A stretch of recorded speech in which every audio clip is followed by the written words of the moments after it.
Okay guys, it's 8:45. We're stepping out. We're gonna go bum a smoke.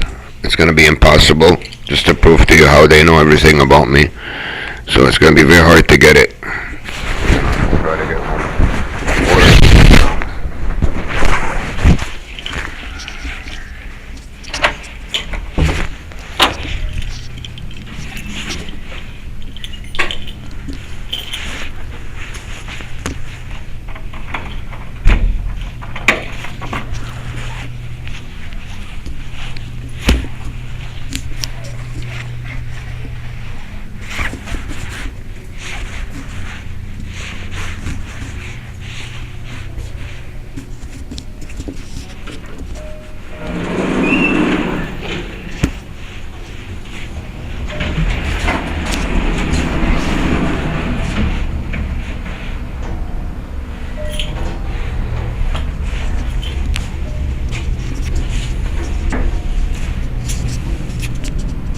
I used to do that sometimes when I didn't want to see a lot of people. So that's psychological warfare.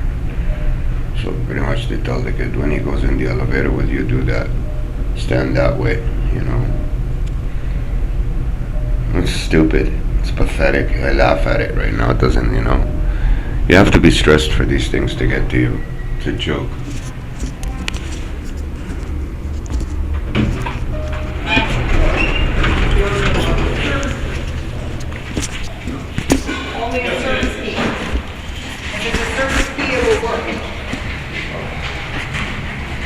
Anybody cigarette, please.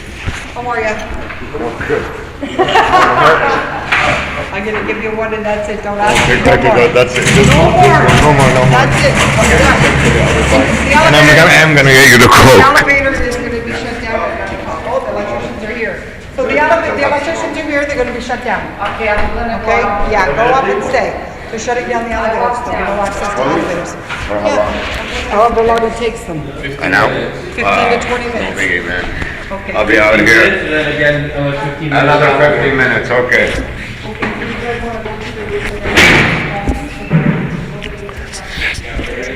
So they had to do these things right away to clog me up with them. At least we bummed the smoke.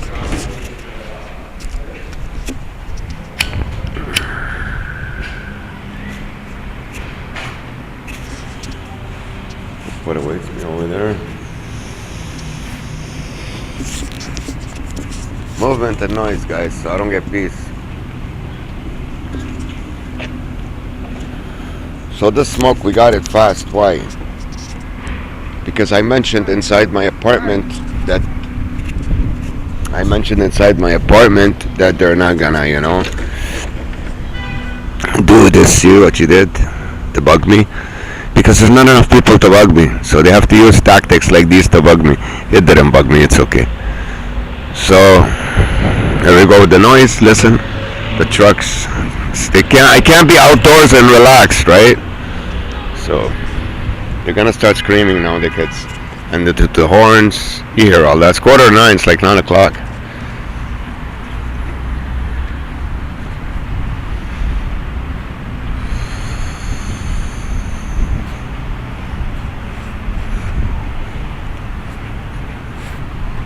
Look, someone's walking over there in my view.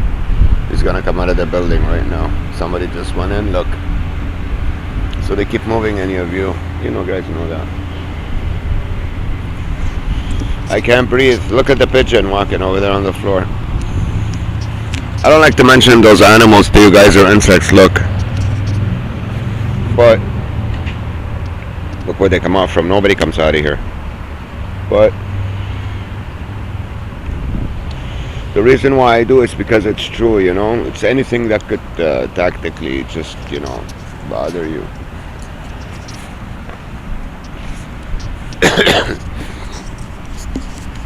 This one over there, the woman looked at me from far away and came. Oh, we're getting gang stalked this morning, badly. Guys, we're getting stalked. They're not giving us the freedom anymore.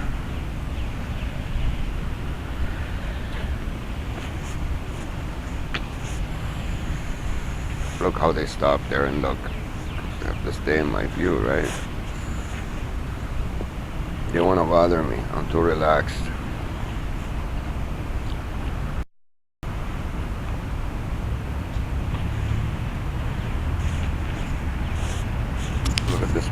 show up in my view.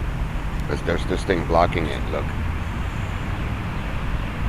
How she's following me around in a covert way. These two kids are still there. They stopped there in the playground and then they waited for me to get her and then they walked again. Look at the tactics in the morning, guys.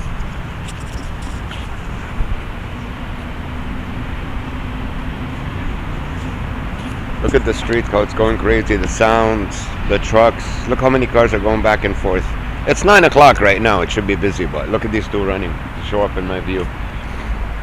There's an army too. It's more like 10.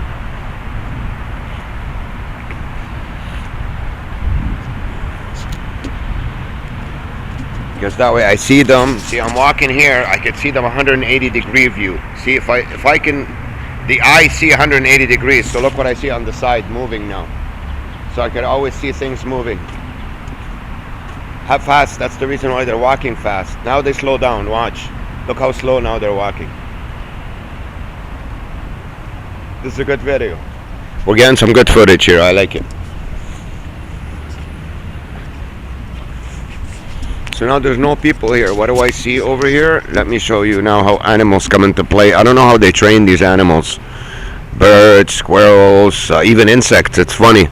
I don't know how they train them though, because when you get to places where there are no people and no cars to bother you in nature, where they can't stick people, they thought of this. This is a system thought of a long time ago and planned and orchestrated and architected, you name it. Listen to the noise.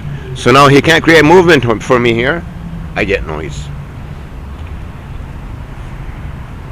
That's gang stalking, guys. When it comes to outside irritants or indoor or whatever, irritants. See the garbage truck? Whether it's noise or movement. That's this part of the covert operation. Besides the surveillance, there's a plane in the sky. Here's a guy over there, the construction guy, look. See, he's making noise for me now. And he spit. Do you know why he spit? Something to do with masonry. There's certain tactics they do to you. They always keep you disgusted. They put, barf on your trail or droppings or whatever, or dirty things, or they get women to do dirty things in front of you so you can get disgusted, or men, or whatever. Noise. Sexual, it's very sexual. Sex is a huge thing in it. It's one of the main tactics they use on you from when you're a child. They get you open to it at a young age, hooked, then ultimately deprived. At least those are the steps that they try to apply on you. Because that's how you destroy a human being. You get them addicted, you get them first enticed into addictions, physical addictions. What are the physical addictions? Food, sex, drugs, clothes, material, so basically there's a truck coming to bother me here, green line. So basically, there's another one. So he's trying to irritate me fast today.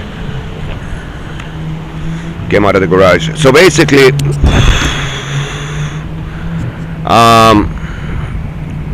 when you're young, the best thing they can apply to you, see, he gets those people to walk there, he gets someone sitting on the bench over there, look. So basically, when you're young, they apply sex on you. I've mentioned in other videos, I've seen almost every single woman in my family naked. Cousins, aunts, almost all of them. The good, the bad, and the ugly.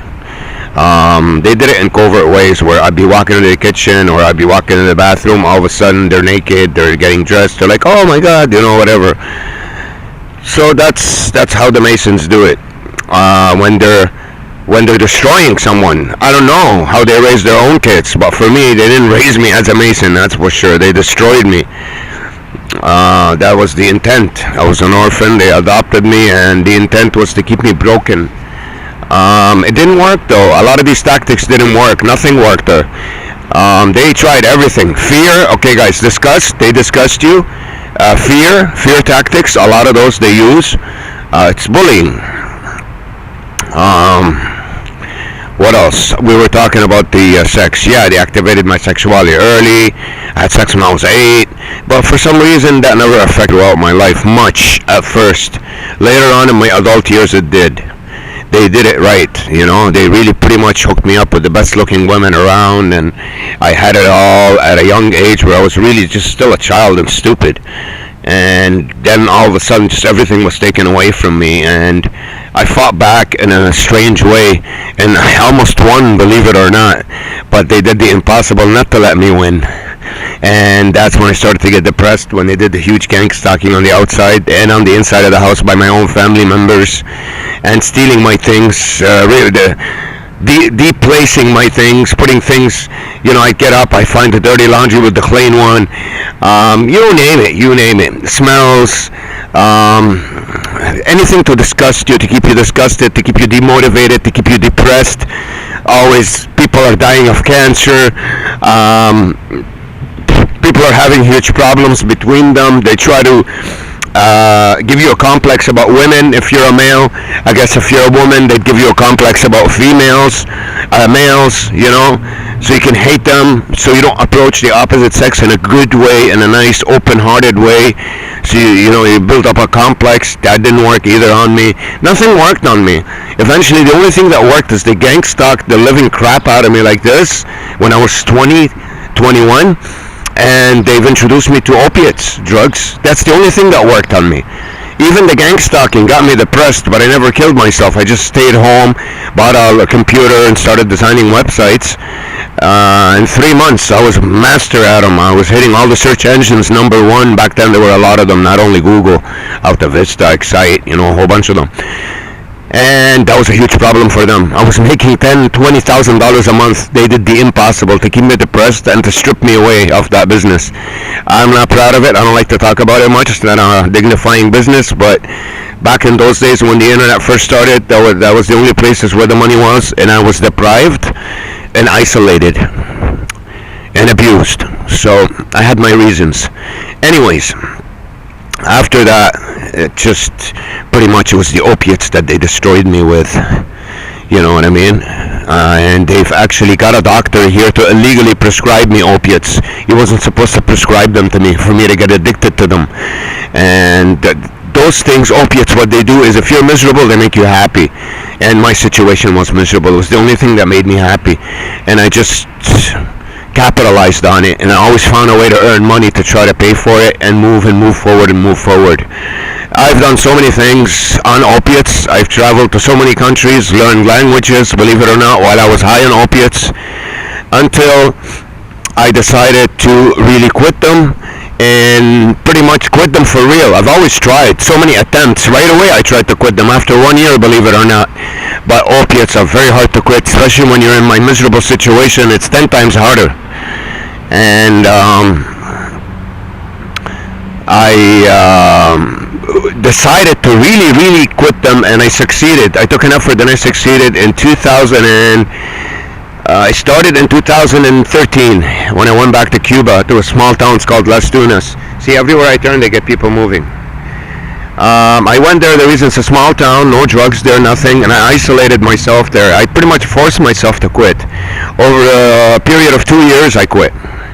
So by 2015, I was free of opiates for the first time in my life in terms of psychologically. I really didn't want to take them again. I've quit before for 6 months, for 8 months, but I always went back to it. I couldn't stay away from it because of the opportunities that presented themselves in my world. This is what I was surrounded with, this negativity. So it was, impossible. It's good of me that I even took the initiative to quit, and I succeeded in quitting. Anyways, I came back here in 2015, 16, pretty much to Toronto, free of opiates, 2 years, ready to fight back, to live with my own family here, and then a huge crack war started on me. They tried to get me addicted to crack. I've smoked crack before in my life, here and there, never paid much attention to it. It's not my thing, because of my brother. He's the one who introduced me to it, but it never really affected me much. I never got addicted to it, never really cared for it.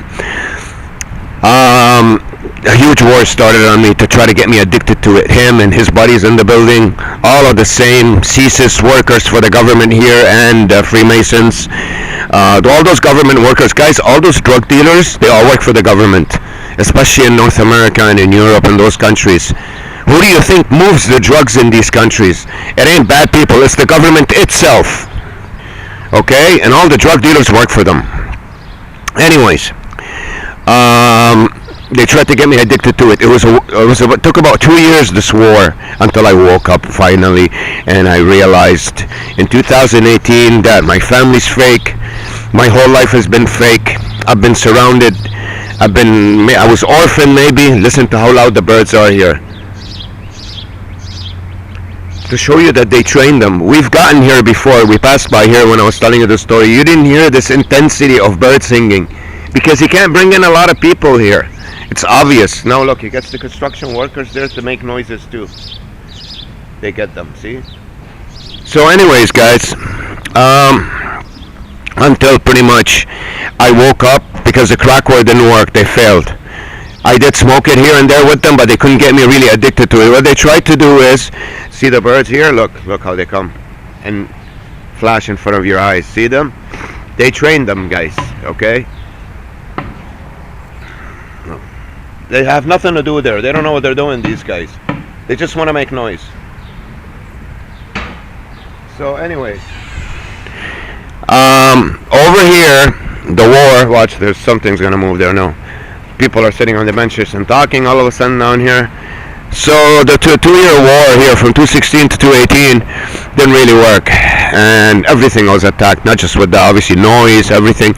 What I did is I got a small job here at a restaurant, which was all set up by them too for the people to come in there and bother me. It was in a place where you don't really meet real people in the boonies, but I worked, and I volunteered at 2 food banks to keep myself busy, to get free food, to help the family here. I was thinking I was helping them. And then I realized about the whole setup. All of it, guys. From my youth, how I was, obviously I was an orphan. I've calculated, look at the people running in the far view, trying to tense me, look. So basically I was, look what they're doing, the impossible to tense me, make me tense. That's funny, eh? So anyways, still in 2018 I woke up and I realized a lot of instances in my life, a lot of certain things that happened to me, certain stories that I was told by different people in many different countries. They're trying to make noise, but it's not working. Talk and whatever. So I realized that it's fake. Since I was born, I was adopted into this evil family that pretty much covertly mistreated me, never gave me advice, never talked to me, never told me anything, and always on the outside. Their backups, provoked me and got me into trouble. Then when I came home, I took the beats for it. Not physically. A couple of times physically, I got stabbed in my arm. My own mother stabbed me in my arm when I was 10. It was okay. See, a lot of attacks on me. I broke my leg once because of them. I broke my arm. They've provoked me into a lot of things when I was a kid. But it never worked. I was always a tough guy. I sort of just took it and moved on, forgotten about